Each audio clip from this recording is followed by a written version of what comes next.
Bom dia, nono ano, tudo bem? Então, as aulas de geografia agora, assim como de outras disciplinas, né, serão online. E antes de iniciar a explicação do conteúdo com vocês, eu quero relembrar duas coisas com vocês. Primeiramente, sobre a recuperação. Eu havia marcado recuperação da prova com vocês, porém não foi possível que a gente fizesse por causa dessa parada, né, devido à pandemia do coronavírus. Então, eu vou estar disponibilizando para vocês a recuperação, para vocês estarem realizando em casa ela e me enviando. Quem vai fazer? Aqueles alunos que não atingiram a nota desejada, que não atingiram o 10 e que querem recuperar, tá? Não é obrigatório, faz apenas aqueles alunos que querem aumentar a nota, ok? Outra coisa, a maioria dos alunos não conseguiu, não deu tempo, devido a essa parada, de me entregar a charge sobre a globalização que eu havia pedido para vocês. Então, eu peço para que vocês me encaminhem essa charge. Vocês podem estar enviando no e-mail ou vocês podem estar enviando pelo WhatsApp também. E eu vou estar corrigindo e dando nota para essa charge também. Bom, vocês sabem que o conteúdo que nós trabalhamos até o mês de março, até o dia que teve aula, foi o conteúdo de globalização. E quando nós iniciamos esse conteúdo, eu jamais imaginava que a gente ia ter um exemplo da globalização na prática, uma consequência da globalização. Vocês sabem que a globalização ela é um processo de integração econômica, social, política e também cultural. Ela é a facilidade que as pessoas têm de se comunicar e de se locomover. E isso acontece devido à evolução dos meios de comunicação e também dos meios de transporte. Só relembrando, Relembrando que ela teve início lá nas grandes navegações, quando começou a ter contato, a Europa começou a ter contato com outros lugares do mundo. Aí, posteriormente, teve a outra parte, a outra fase que a gente chama da globalização, que foi no imperialismo, conquista de terras da África, da Ásia. O período da Guerra Fria também foi muito importante para a globalização. E atualmente nós estamos numa revolução técnico-científico-informacional. E olha aí que exemplo claro que nós estamos vivendo. O coronavírus, essa pandemia, é uma consequência ruim da globalização. Então, a globalização, ela não tem apenas vantagens. Claro que ela tem muita coisa boa. Como, por exemplo, nós sabemos das notícias que acontecem lá do outro lado do mundo em tempo instantâneo. Nós estamos conectados com o mundo. Nós recebemos e enviamos mensagens instantâneas. Eu estou podendo dar a minha aula para vocês, mesmo longe, mesmo não estando próxima de vocês. Também nós temos a oportunidade de conhecer novos lugares através das facilidades dos meios de transporte, a evolução desses meios de transporte. Então a globalização ela trouxe muita coisa boa para a gente, mas ela também trouxe desvantagens. Que desvantagens são essas? A disseminação de doenças é uma delas. Graças aos meios de transporte, pessoas da China e de outros lugares do mundo, acabaram trazendo esse vírus e espalhando ele para todo mundo. Então, é uma consequência da globalização. É uma consequência que eu considero como uma desvantagem. E além do distanciamento social, que as pessoas, antes mesmo da pandemia, as pessoas já estavam afastadas socialmente, algumas, se comunicando muitas vezes mais com as pessoas que estão distantes do que com pessoas que estão na própria casa, porque cada um está com o seu celular e muitas vezes as trocas de informações, uma conversa acaba nem ocorrendo, Então, é outra consequência que a gente pode citar da globalização também, tá? Mas o conteúdo que nós vamos iniciar não é a globalização agora. A globalização a gente já encerrou, vocês só precisam me enviar a charge e fazer a recuperação, tá? Só isso.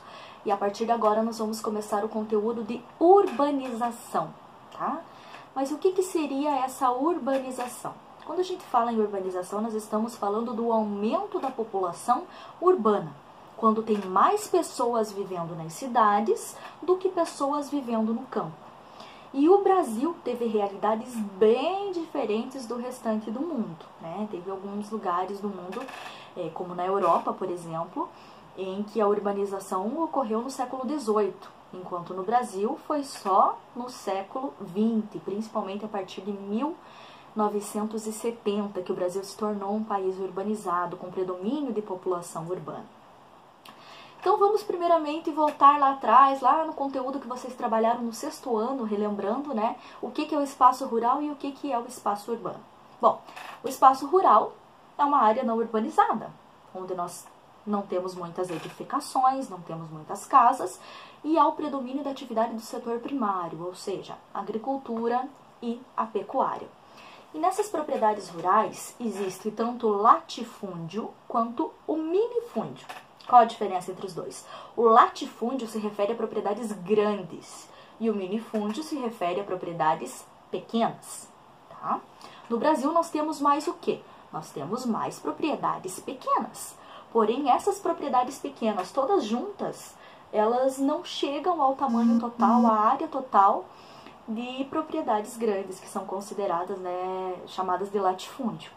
Então, as propriedades pequenas, dos minifúndios, como a gente chama, o que acontece bastante é a agricultura de subsistência, em que o proprietário, juntamente com a família, na maioria das vezes, plantam o necessário para sobreviver, vendendo o excedente, né, o que sobra.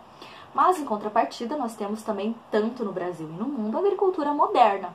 O que é agricultura moderna? É aquela que está aliada à tecnologia, a grandes máquinas que vão auxiliar muito na produção.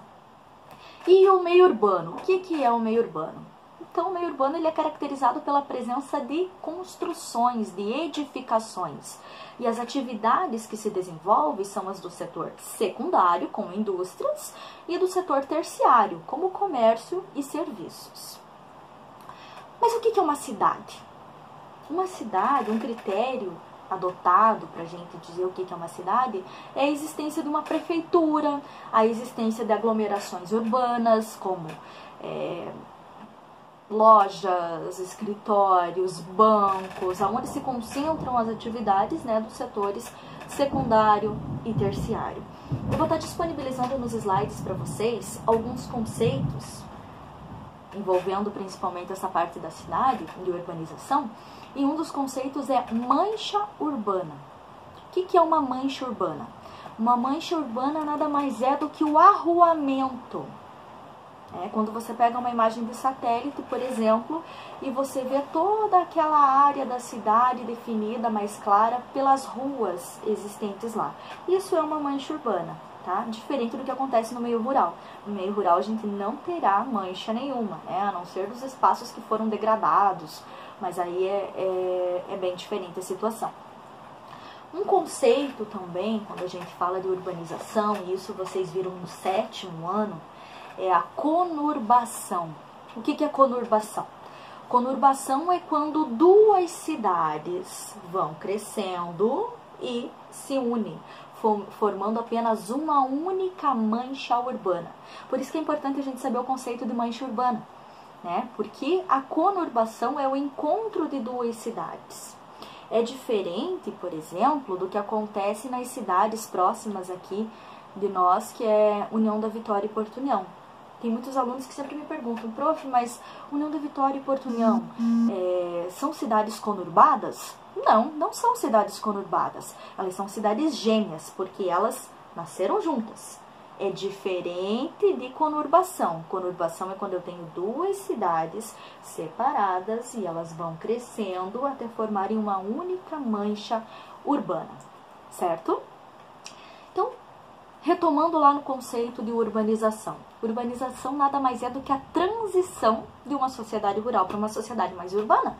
Ou seja, quando a população que era predominantemente rural, as pessoas viviam mais no campo, ela deixa de ser predominantemente rural e as pessoas passam a morar principalmente nas cidades.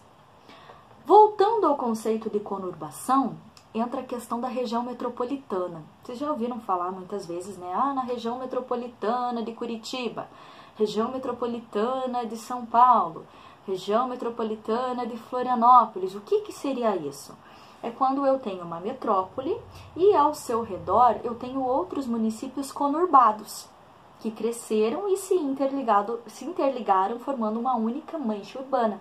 Então isso é uma região metropolitana. Eu tenho uma cidade central que vai monopolizar as outras e outras menores que estão conurbadas a essa principal, tá? Então isso é uma região metropolitana. Mas vamos entender quando que iniciou esse processo, deixando os conceitos de lado agora, e quando que iniciou esse processo de urbanização. Bom, teve início lá na Revolução Industrial, no século XVIII, mas não aqui no Brasil. Isso lá na Inglaterra, na Europa, mais tarde França, Alemanha, Itália, quando eles começaram a se industrializar, tá? Então pensem no seguinte, começou lá na Europa, quando surgiram as primeiras indústrias. E, lógico, com o surgimento de máquinas, muitas pessoas acabaram sendo substituídas por máquinas no campo e a cidade, em contrapartida, estava oferecendo muitos empregos nas indústrias. Então, aconteceu o êxodo rural. As pessoas deixaram o campo, migraram para as cidades e aí a urbanização teve início. Então, no século XVIII, mas não no Brasil. No Brasil, ela foi mais tardia. É só a gente pensar pela industrialização. Quando que teve início a industrialização no Brasil? A partir de 1930. Então, foi a partir de 1930 que as pessoas começaram a deixar o campo e migrar para as cidades. Mas o Brasil só se tornou um país urbanizado, com um predomínio da população vivendo nas cidades, a partir do ano de 1970. Então, a urbanização no Brasil ela é muito recente. Sobre a interdependência entre o campo e cidade. Existe uma interdependência, a gente sabe que existe. Nós que moramos na cidade dependemos do campo, assim como eles dependem de nós também. Então, nos slides vai ter lá uma imagem explicativa para vocês a respeito disso. Então, pensem quantas coisas que nós precisamos que vêm do campo. Nós precisamos não somente de alimentos, do algodão que vai fazer as roupas, nós precisamos da madeira que vem do campo também. Então, são muitas coisas. Nós dependemos completamente do campo. E eles acabam dependendo principalmente por alguns serviços, como bancos, cartórios, farmácias, que não tem no meio rural e que tem no meio urbano. Então, existe essa interdependência. Um depende do outro. O campo não pode deixar de existir, assim como as cidades também não. E eu vou estar disponibilizando para vocês, no final dos slides, um link de um vídeo para vocês estarem assistindo também, que vai auxiliar vocês fazerem as atividades que serão propostas para vocês, certo? Então, por hoje é isso, um abraço e até a próxima aula.